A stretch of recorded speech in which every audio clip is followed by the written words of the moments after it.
Talk about how you ensure your people, the team that you're building, delivers the best possible service and service that you want them to deliver. I mean, that's, team building is tough. Putting that information in front of them and getting people to do that is not easy. How do you do that? Well, I don't think there's any one thing. I mean, certainly we have a lot of communication internally to talk about, what defining, what is a good job, what is a happy customer. One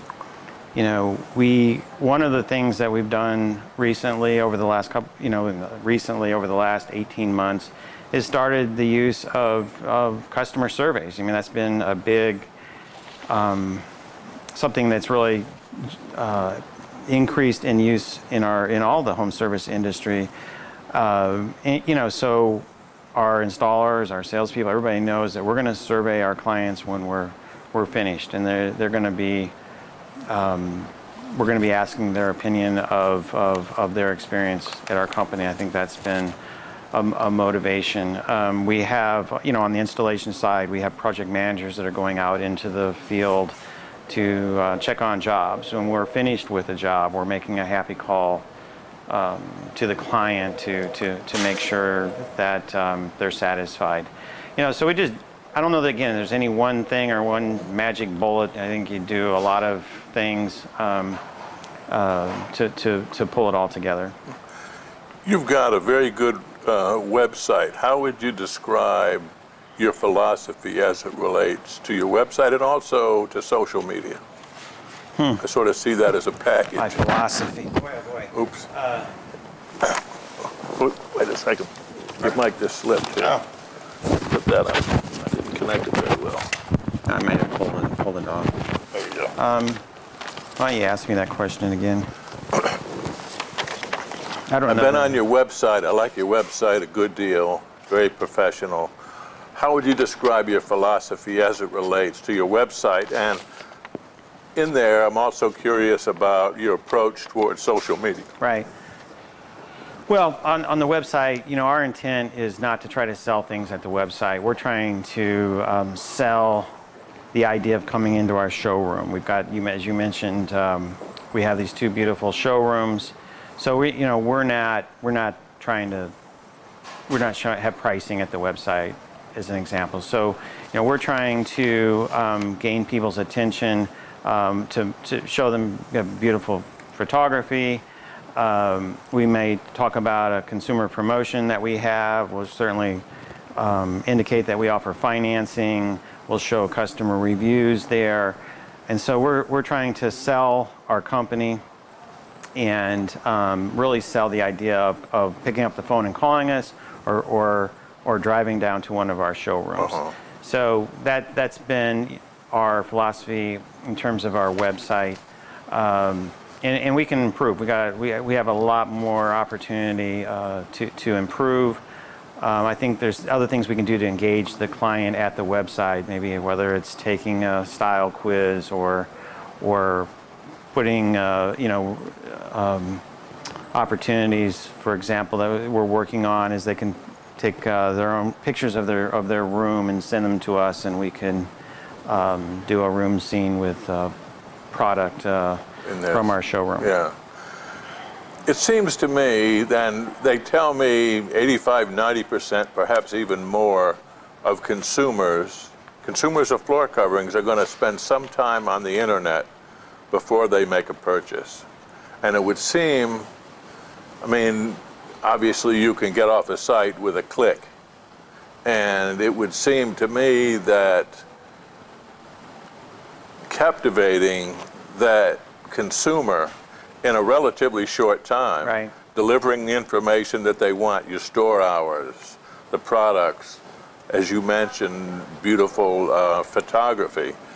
That would seem to be a challenge, and I'm thinking, and you correct me if I'm wrong, if they're not somewhat enamored with your website, they're probably not going to walk through your front door. I think it's critical, and so we have to continue to hone that. you had asked me a moment ago about digital advertising. I think there's opportunity with digital advertising. One of the cool things with that is you can click on a digital ad and it'll bring you to the website or to a landing page at the website. So there's some advantages. You can't do that with a newspaper ad or a direct mail piece. And so there's the opportunity to connect the two. But you're right. Once you get to the website, we need to, in a very short period of time, to motivate them to pick up the phone, to call us, to come into our showroom. I'm sure there's website experts who could tell you, how many pages they're going to visit on average, or how much time somebody's going to send you, how much time they're going to spend at that website. Yeah. Convenience seems to be more important today than ever, it seems to me. And everybody seems to be busy all the time, or at least busy more than they used to be. Opening at a time that's convenient for customers would seem to be an art form to me. How do you decide that? How do you decide to set store hours that you feel you're maximizing the convenience, but yet, obviously cost has a lot to do with it? Well, I think one of the things that I'm proud of in terms of the way that we operate is we're willing to experiment. I'm the last person to say that I know for sure this is going to work or not. So we'll experiment. And you asked, interesting. You asked that question. We have not been open on Sundays, and so we are training up some folks that we brought on that will work in our Brookhaven store on Sundays. So we're going to open in that store on Sundays. We're open today and on Saturdays in our Brookhaven store from 10 to 5, and this store from 10 to 3, which again, more difference between a trade-oriented store and a retail store. But we're going to go ahead and see what happens, see what we can do on Sundays, to see if we can generate interest in folks coming into the store. Well, it seems like it would be a productive thing. Of course, you got to try it, I guess. But ask me in a year from now. Yeah. Well, it's an interesting move, and I think a lot of people, and I've just gone on websites and looked at hours, and I see a lot of people closing at 5 o'clock, which would seem you're certainly not inviting people in the front door if you close at 5 o'clock. And I don't know, maybe that's changing across the board. There's an awful lot that haven't, however. What are you most concerned about these days about floor covering business and the future? Well, I would say, first of all, I think we have a lot to be thankful of. The last couple of years have been very good. We've had a great, 2015, and we're very grateful for our business and customers, and so it's been a good year. Going forward, we are forecasting to continue to grow. We think we can continue at a double-digit pace even next year.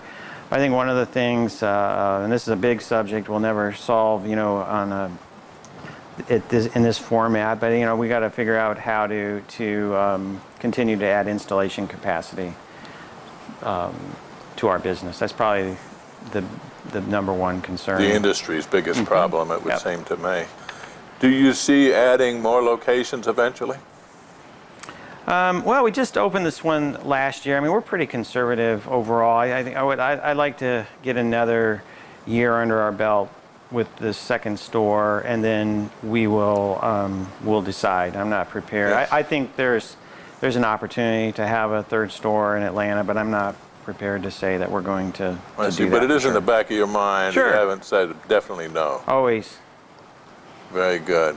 Dean, I appreciate you having us in here today. We've been shooting Tom Jennings Selling More Than the Floor, and it's an absolutely beautiful store. Thank you.